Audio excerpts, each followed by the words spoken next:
Grid सबके अंदर होता है। जॉब से सैलरी आ रही है, हर महीने अच्छी सैलरी आ रही है, तो पैसे आते थे। अकेले मुंबई में रहता था, करना क्या था उस समय, तो लगता था चलो स्टॉक मार्केट ट्राई कर लेते हैं। 2018 के मिड में समवेयर आई बिकेम प्रॉफिटेबल कि उस दिन एक ट्रेड में मेरे कैपिटल का 26% एक संग उड़ गया। जो आपने इतने महीनों में मेहनत करके बिल्ड किया था, आपका पाँव हाथ सब काम जाता है। ऐसे पॉइंट पे पहुंच गया जहां पे एक दिन में मुझे 2.5 करोड़ रुपए लॉस बुक करने पड़े। उस दिन से मैंने एक कसम खा ली, मैं कभी भी न्यूज़ बेस्ड ट्रेडिंग नहीं करूँ। तो मार्केट को आप चैलेंज नहीं कर सकते कि नहीं मेरे हिसाब से मार्केट चलेगा, नहीं मार्केट आपके हिसाब से नहीं चलेगा, आपको मार्केट के हिसाब से चलना होगा। तो इसमें मैं कहाँ फंसा था।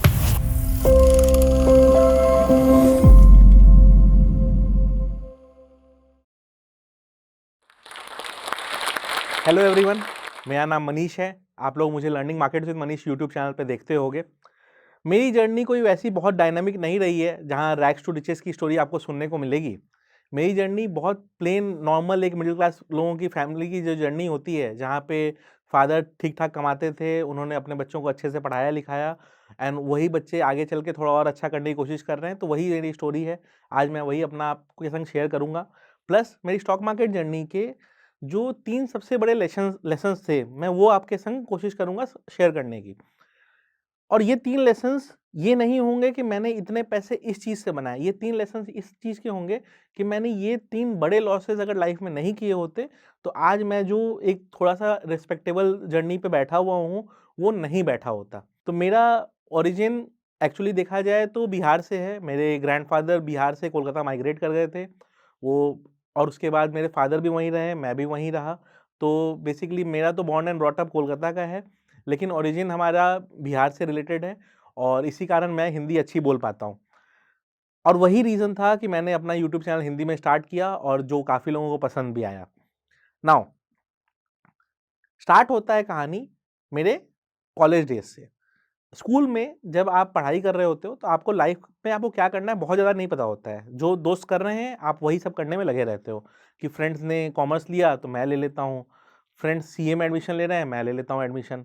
बट जैसे ही मैं कॉलेज में एंटर किया, मुझे ये देखने को मिला कि यार मेरे आस-पास वाले लोग कुछ ना कुछ एक्स्ट्रा कर रहे हैं। मैं अभी तक ये सोचता था कि यार कॉलेज में एडमिशन ले लिया, सीए के ट्यूशन्स चल ही रहे हैं और क्या करना है लाइफ में। बट मैं देखता था मेरे कुछ फ्रेंड्स, कोई स्टॉक मार्केट की बात कर रहा है, कोई ब्रोकिंग फैमिली से ही आता है, कोई ये डिस्कशन कर रहा है कि इस कंपनी के इस इन्वेस्टर ने ये बात कही। वो मेरे लिए पूरा एक नया शिफ्ट था। तो मैं जेवियर्स कॉलेज कलकत्ता में था, मेरे को ये एडवांटेज मिला कि मैं ऐसे सर्कल में बैठता था जहाँ पे मुझे बहुत चीज़ें सीखने को मिली। उसके बाद चूँकि मैं पढ़ाई में ठीक-ठाक था, तो उसके कारण क्या हुआ कि मुझे एक एक्सपोज़र भी मिल गया एडिशनल कि चलो मैं सीए डिग्री भी कर सकता हूँ अपने ग्रेजुएशन के संग, वो चलता रहा। बाय गॉड्स ग्रेस मैंने सीए भी क्लियर करा, अपनी पढ़ाई कंप्लीट करी, सब कुछ ठीक से चल रहा था। और क्या होता है कि कुछ-कुछ चीज़ें आपकी डेस्टिनी में लिखी होती हैं। तो यूजुअली लोगों की जर्नी क्या होती है कि वो स्टॉक मार्केट में कोई और तरीके से एंटर करते हैं। बट मैं अपना अगर आपको जॉब रोल बताऊँ, तो मेरी आर्टिकलशिप के समय जो सीए की आर्टिकलशिप होती है 3 साल की, तो उसमें लास्ट 1 ईयर आप इंडस्ट्रियल ट्रेनिंग कर सकते हैं। किसी आप कॉर्पोरेट हाउस में प्रैक्टिस कर सकते हैं जाके। तो मैं उस समय आईटीसी लिमिटेड में मेरे को एक अपॉर्च्युनिटी मिली वहाँ के कॉर्पोरेट फाइनेंस डिपार्टमेंट में। एंड कॉर्पोरेट फाइनेंस में बहुत सारे रोल्स थे, बट किस्मत ऐसे साथ देती है कि मुझे जिस डिपार्टमेंट में, जिस वर्टिकल में डाला गया था, वो डिपार्टमेंट का काम ही यही था कि वो अपने कॉम्पिटिटर्स का शेयर प्राइस मूवमेंट को ट्रैक करता था। तो बाय डिफ़ॉल्ट मेरा जॉब ही यही हो गया कि मैं कुछ कंपनीज़ के, कुछ स्पेसिफिक कंपनीज़ के शेयर्स को ट्रैक कर रहा हूँ। एंड वहाँ से मेरी जर्नी स्टार्ट हुई। जब वो मेरा एक्सपीरियंस था, उसके बाद मैंने जब सीए क्लियर करा, मेरा फर्स्ट जॉब डायरेक्ट मेरे को कहाँ मिला? ब्लूमबर्ग टर्मिनल ऑपरेट करने को मिला। कहाँ पे? टीसीएस लिमिटेड में। जब मुझे वहाँ पे ऑपरेट करने को मिला ब्लूमबर्ग टर्मिनल सीधा उसको, वो क्यों मिला मुझे ऑपरेट करने को? क्योंकि मेरे पास स्टॉक्स को ट्रैक करने का और उसको देखने का ये बैकग्राउंड था आईटीसी वाले रोल से मेरे को। फिर मैंने कुछ दिन ब्लूमबर्ग में ब्लूमबर्ग टर्मिनल हैंडल किया इनके लिए, टीसीएस के लिए। और मेरा सबसे बड़ा असाइनमेंट वहाँ पे था जब गूगल लिमिटेड अल्फ़ाबेट के अंडर आया और अल्फ़ाबेट की लिस्टिंग हुई। तो गूगल की पैरेंट कंपनी का नाम अल्फ़ाबेट है। तो वो प्रोजेक्ट जो टीसीएस को मिला था, उसमें मैंने बहुत सिग्निफिकेंट एक रोल निभाया था। तो मुझे वहाँ पे बहुत कुछ सीखने को मिला। एंड प्लस ये काम मैंने जो किया, इस काम से मुझे एक एक्सचेंज में एंट्री मिल गई, क्योंकि मेरे को स्टॉक मार्केट समझ में आता था, क्वालिटी चेक समझ में आता था, चीज़ें समझ में आती थी, तो मुझे एक एक्सचेंज में जॉब मिल गया। वहाँ पे मैंने 6-7 साल काम करे और वो काम करते-करते मुझे ये पूरे फील्ड में, मतलब आप समझो कि मैं टेबल के इस साइड का भी समझ रहा हूँ, टेबल के उस साइड का भी समझ रहा हूँ, क्योंकि आप एक ट्रेडर इन्वेस्टर हो तो आप ट्रेडर इन्वेस्टर की तरह आप टेबल के अदर साइड में तो समझ ही रहे हो कि हाँ मार्केट में कैसे चलता है, ये खरीदना होता है, ये बेचना होता है and all that. But table के अदर साइड कि एक्सचेंजेस कैसे काम कर रहे हैं, कॉर्पोरेट्स कैसे काम कर रहे हैं, उसका मुझे एडवांटेज मिला। चूंकि मेरी जर्नी ने मुझे इस तरह से डेस्टिन्ड बना दिया कि भाई तुमको जाना ही स्टॉक मार्केट में है, नहीं तो इतने अर्ली एज में इतना बड़ा एक्सपोजर जनरली लोगों को नहीं मिलता है।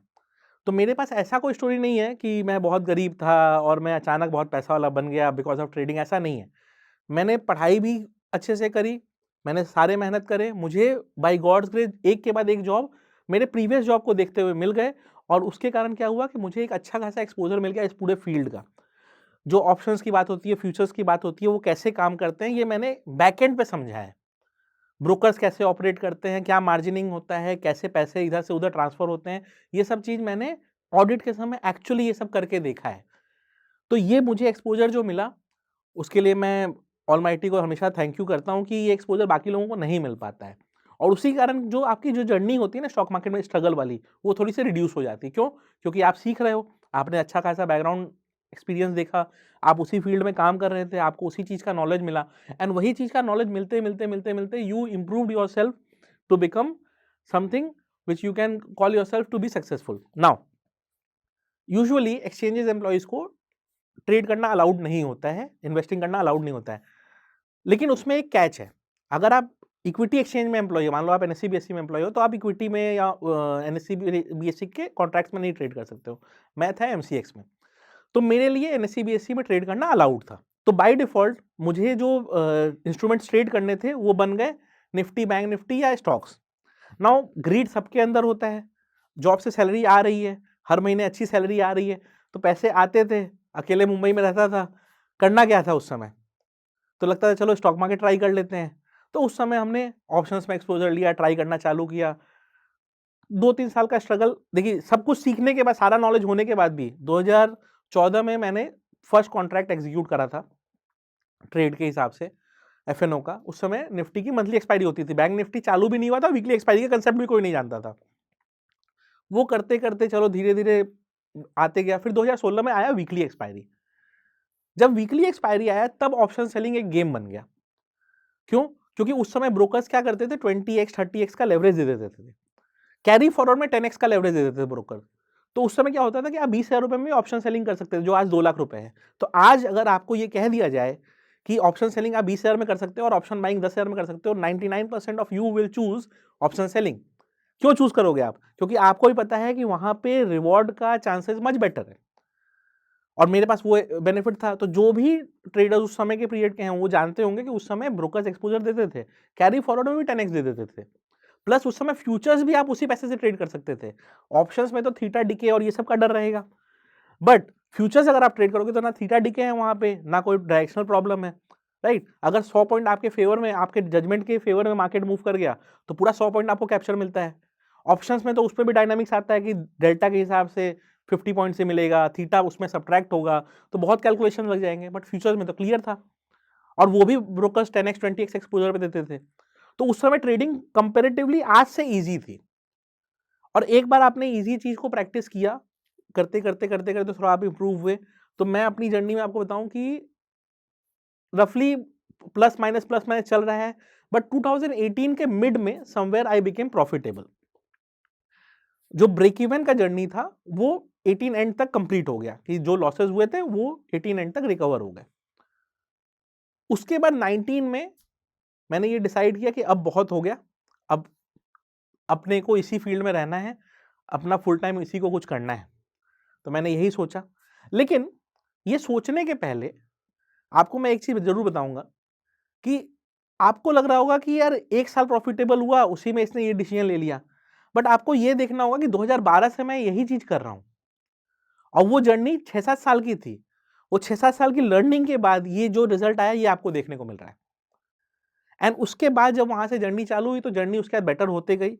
उसमें बहुत सारे अप्स एंड डाउन्स भी आए, और जो डाउन्स आए हैं वो मैं जरूर आपको फोकस करके बताऊंगा, उससे लर्निंग आपको बहुत सीखने को मिलेगी। मेरा फर्स्ट डाउन जो था, Vishal Sikka has resigned. Now many of you will not know कि हु वाज विशाल सिक्का।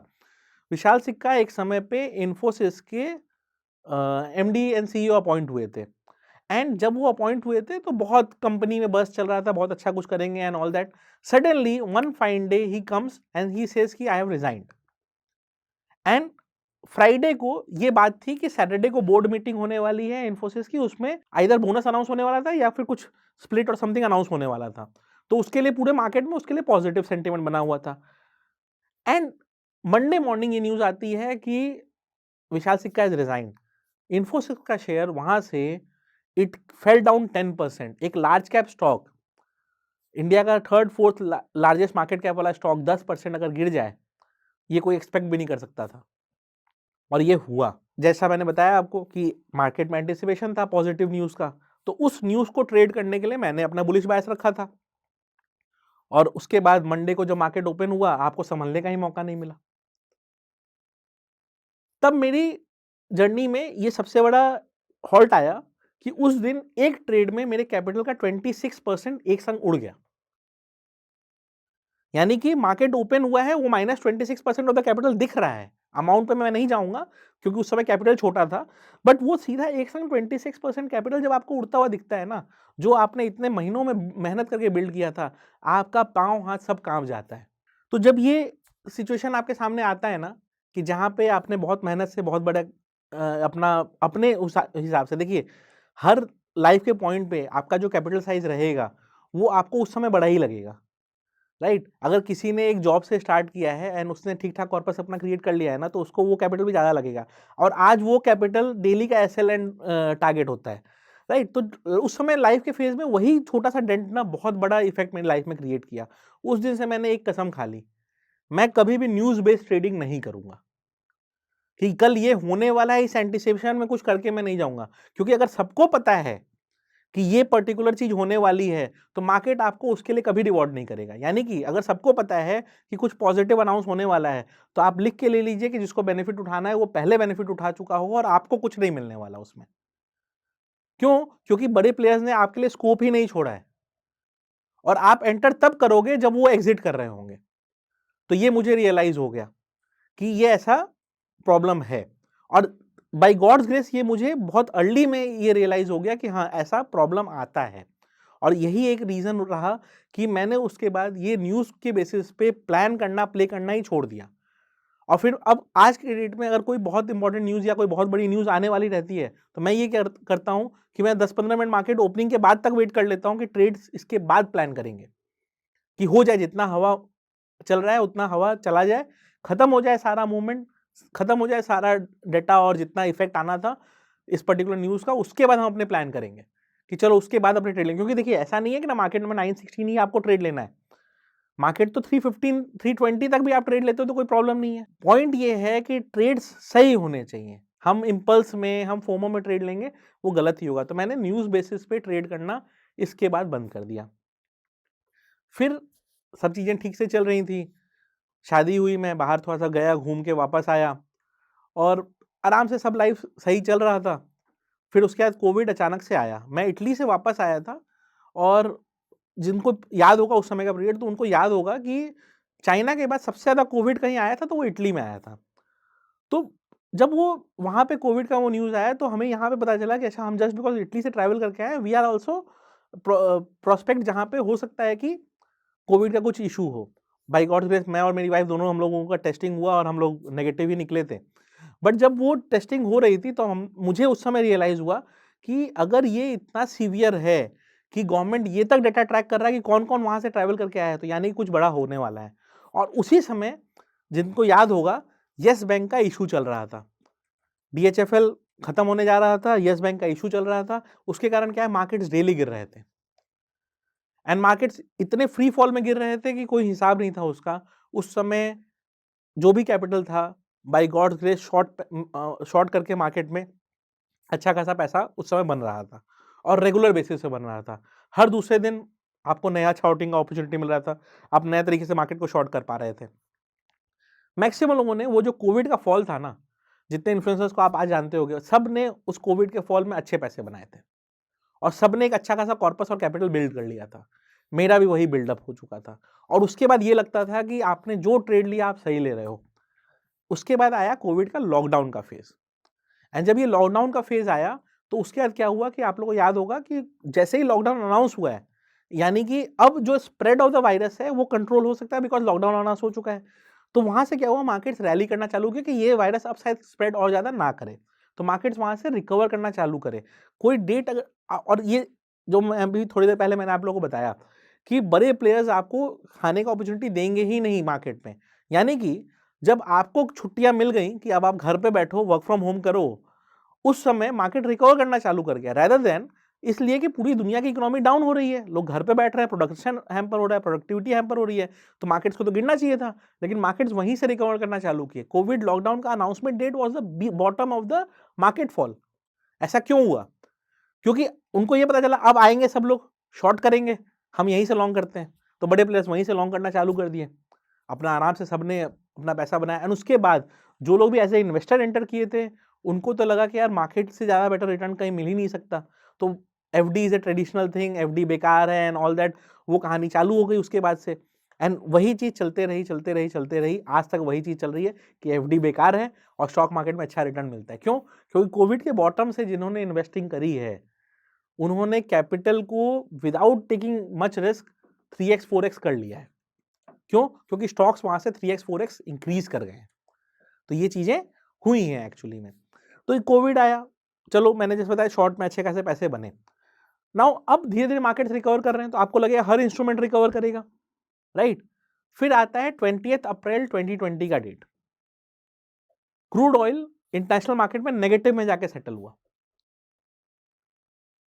यानी कि अगर आप शाम को 5 बजे जब इंडियन मार्केट क्लोज हो रहे थे, उस समय एमसीएक्स रात को 12 बजे नहीं 5 बजे क्लोज हो रहा था।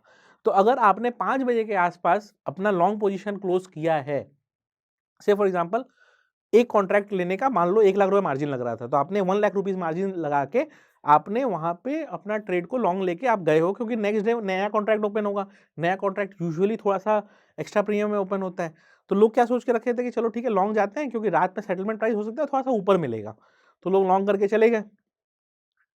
एंड जैसे ही लोग लॉन्ग करके गए हैं ट्रेड को इंटरनेशनल मार्केट्स में, समहाउ क्या हुआ पता नहीं, क्रूड जाके -$38 पे सेटल हुआ है, 37.78 टू बी प्रिसाइज। जब वो माइनस में सेटल हुआ तो जो कॉन्ट्रैक्ट आपने 1000 के प्राइस पे खरीदा था वो सेटलमेंट हुआ है 3600 3700 माइनस पे। यानी कि 1 लाख रुपए लगा हुआ चीज में आपका लॉस हुआ है 5 लाख रुपए।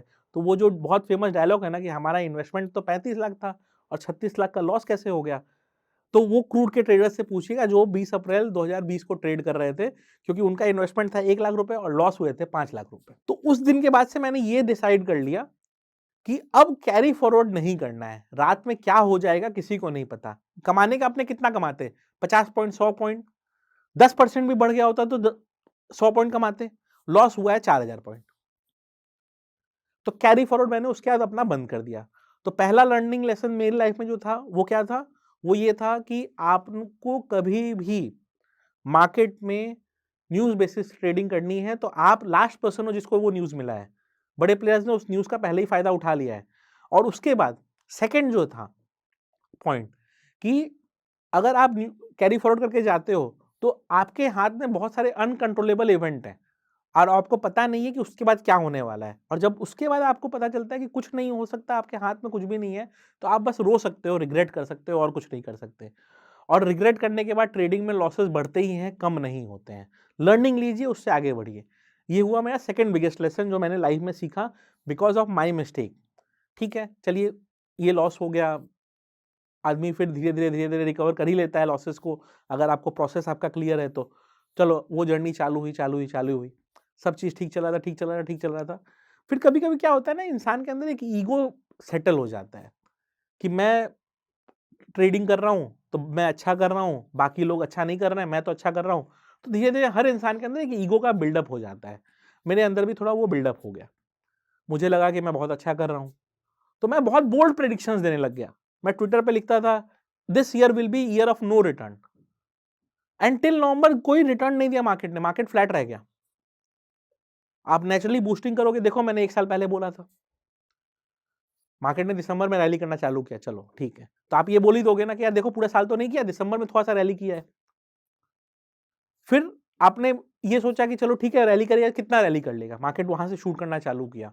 18,000, 19,000, 20,000, 21, 22, 23, 24, 25, 26, 250 तक चला गया मार्केट। और आप ये सोचते रह गए कि यार मार्केट ऊपर क्यों जा रहा है। दिमाग में आपके ये बैठ गया कि ये मार्केट ऊपर जाना ही नहीं चाहिए, मार्केट का वैल्यूएशन सही नहीं है। बट मार्केट आपको हम्बल हमेशा करता है। आपने मार्केट के लिए जो भी सोचा, मार्केट को उससे फर्क नहीं पड़ता है। मार्केट को ये पता है कि आप क्या सोच रहे हो, उससे दुनिया को कोई फर्क नहीं पड़ने वाला। मार्केट क्या सोच रहा है, उससे पूरी दुनिया को फर्क पड़ता है। अगर मार्केट ने ये देख लिया कि मैं यहां से यहां तक रैली कर सकता हूं, इतनी लिक्विडिटी है, इतना पैसा है सिस्टम में, तो हम क्यों नहीं रैली करें। हाँ, ये बात अलग है कि वही 26,000 पे जाके मार्केट रुका है और 1.5 साल से वहीं रुका हुआ है। बट मार्केट का फेज यही है, वो 2-3 साल कोई रिटर्न नहीं देगा, एक ही साल 30% रिटर्न दे देगा। तो मार्केट को आप चैलेंज नहीं कर सकते कि नहीं मेरे हिसाब से मार्केट चलेगा। नहीं, मार्केट आपके हिसाब से नहीं चलेगा, आपको मार्केट के हिसाब से चलना होगा। तो इसमें मैं कहां फंसा था, जब मार्केट 24,000 के आसपास था, तो मैं रोज यही क्रिप कर रहा था, मार्केट ऊपर नहीं जाना चाहिए, मार्केट ऊपर नहीं जाना चाहिए। बट मैंने फिर क्या किया, 24,000 से शॉर्ट पोजीशंस बिल्डअप करना चालू करे। मुझे लगा बस हो गया, अभी 5-6 हजार पॉइंट का रैली हो गया, किसी साल निफ्टी ने ऐसा कभी किया नहीं है, बहुत रैली हो गई, अब इससे ज्यादा रैली नहीं हो सकती है। मैंने कोशिश किया, चलो करते रहो करते रहो करते रहो करते रहो, शॉर्ट हर 100 पॉइंट पे शॉर्ट ऐड कर रहा हूँ, ऐड कर रहा हूँ, ऐड कर रहा हूँ, करते करते करते करते ऐसे पॉइंट पे पहुंच गया जहां पे एक दिन में मुझे 2.5 करोड़ रुपए लॉस बुक करने पड़े। क्यों? क्योंकि उससे ज्यादा आपके पास अब कैपिटल ही नहीं बचा है कि आप और फंड डालो और आप और शॉर्ट ऐड कर सको। यस, आप कहोगे कि सर देखो 26,200 के से मार्केट तो 22,000 तक गया था, बट ट्रेड कभी कभी काट लेना ज्यादा बड़ी समझदारी होती है कि चलो आपने ईगो में शॉर्ट करना चालू कर दिया मार्केट को, जब मार्केट डेली ऊपर जा रहा है। बट जैसे ही आपको लगा कि हाँ ठीक है, अब आपको ट्रेड काट लेना चाहिए, आपको काट लेना चाहिए, क्योंकि beyond the point of loss hold नहीं कर सकते हो, तो अच्छा खासा पैसा, बनाया हुआ पैसा लॉस में चला गया। तो उससे क्या सीख मिली, मार्केट से मत फाइट करो।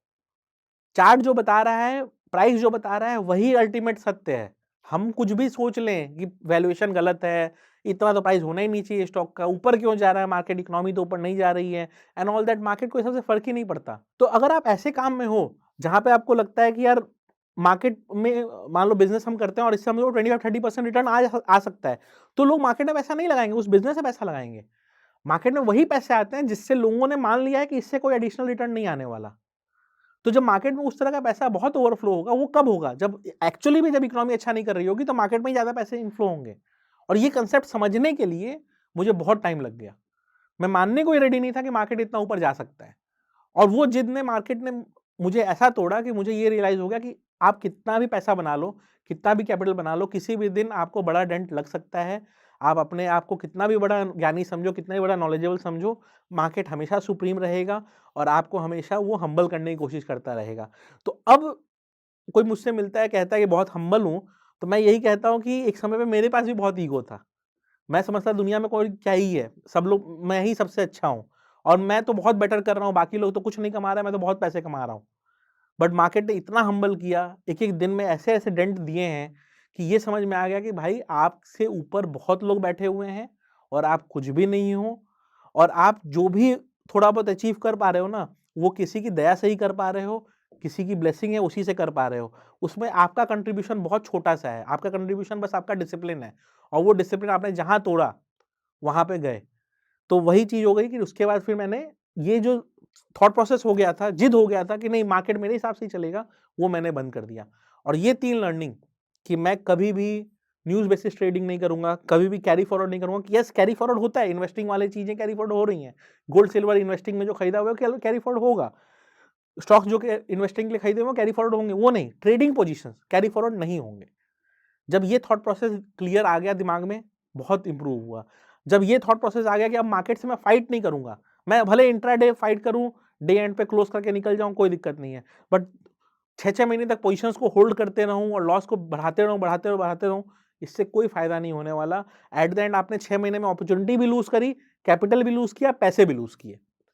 और लर्निंग मैं बता रहा हूँ, ये जो लर्निंग है ये अभी भी आ रही है और ये डेली लर्निंग आते रहेगी। और मार्केट ऐसा है कि हर 3 महीने 6 महीने पे चेंज हो जाता है। आपको अपने आप को अडैप्ट करना पड़ेगा, रिविजिट करना पड़ेगा, नए तरीके से इवॉल्व करना पड़ेगा। और यह मान के रखना होगा कि market is always superior than you, people around you have equal knowledge, equal opportunities like you. आपको उन सब में सिचुएशन में अपने आप को थोड़ा आगे बढ़ाना है, थोड़ा बेटर बिल्डअप करना है, एंड उसके बाद वहाँ से आप जो 2-4 रुपये कमा पाओगे वही मार्केट आपको रिवॉर्ड दे रहा है। नहीं तो मार्केट रिवॉर्ड लेने के लिए ही बैठा है, देने के लिए नहीं बैठा है। तो आई होप कि मेरी ये जो 3 बड़े लॉसेस की जो मैंने स्टोरी सुनाई और 3 बड़े लर्निंग लेसन्स मैंने जो आपको बताए, उससे आपको भी ये चीज़ में हेल्प मिलेगा कि मार्केट में ये गलत जजमेंट्स आप ना लें और ज़्यादा लर्निंग पे फोकस करें और कभी मार्केट में अपने ईगो को सामने ना लाएं। आप लोगों को अगर कोई डाउट होगा, कोई कमेंट होगा तो कमेंट सेक्शन में ज़रूर बताइएगा। एंड आई होप कि आप इस लर्निंग को फॉरवर्ड लेके जाएंगे एंड मेरी गलतियों से कुछ सीखेंगे एंड आगे चल के आप ये गलतियाँ नहीं करेंगे।